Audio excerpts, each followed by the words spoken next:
আজকে ঈদের দিন আমরা সবাই একত্র হতে পেরে অত্যন্ত আনন্দিত। আমার অবস্থা এমন, কারোর সঙ্গে দেখা করা আমার বড় কঠিন বিষয়। কাজে আজকে একসঙ্গে এতজনের সঙ্গে দেখা করার সৌভাগ্য পেয়ে আমি অত্যন্ত কৃতজ্ঞ। আমরা আজকে ঈদের মহা উৎসব আমরা পালন করছি।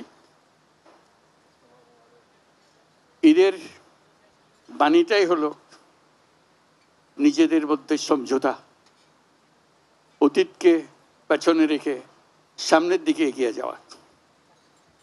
সমাজে এরকম যে একটা দিন আমরা স্থির করতে পেরেছি, আমাদের ধর্ম আমাদেরকে দিয়েছে, এটাই আমাদের জন্য একটা মস্ত বড় আশীর্বাদ। একটা দিন, এবং সেটা যেমন তেমন দিন না, যেমন তেমন ভাবে দেখা করলে হয় না, কোলাকুলি করতে হয়। এটাই ধর্মের বিধান। আমরা কোলাকুলি করি, সবাইকে আপন করে নেই। আজকের দিনটা আপন করে নেওয়ার দিন। আমরা সেই বাণী আমাদের মনে ধারণ করে প্রত্যেকে যেন পরস্পরকে ধারণ করি। যত রকম দূরত্ব ছিল সেই দূরত্ব থেকে আমরা সরে আসতে পারি। এটি সমাজের মঙ্গল, যে কোনো সমাজের মঙ্গল। সেই সমাজের মঙ্গল আমরা যেন আগ্রহ সহকারে নিজেদের মধ্যে আত্মস্থ করতে পারি।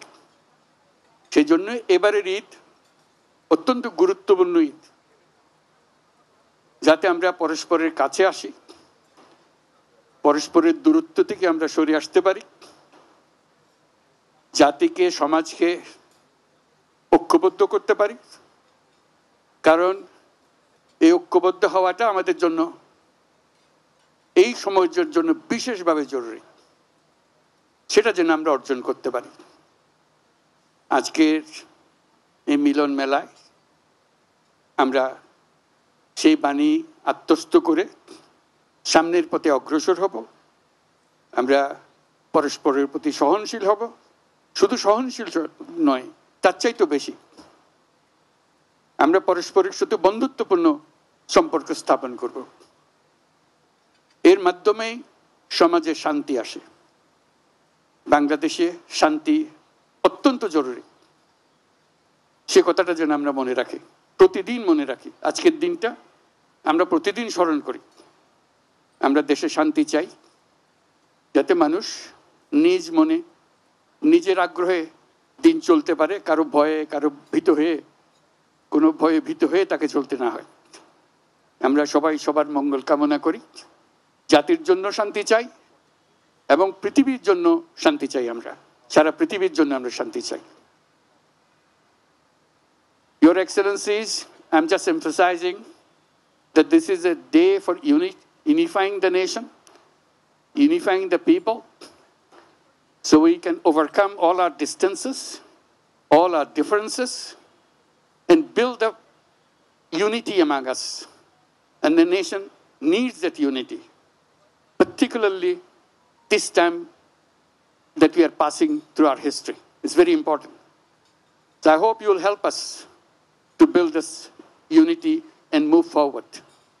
Bangladesh deserves more. Bangladesh has a future which has not been explored. We want to explore that. We want to make that future come true. So that's where it begins, unifying the nation, building the nation to move forward. Let's do that. Thank you very much for your patience. Eid Mubarak again. Thank you.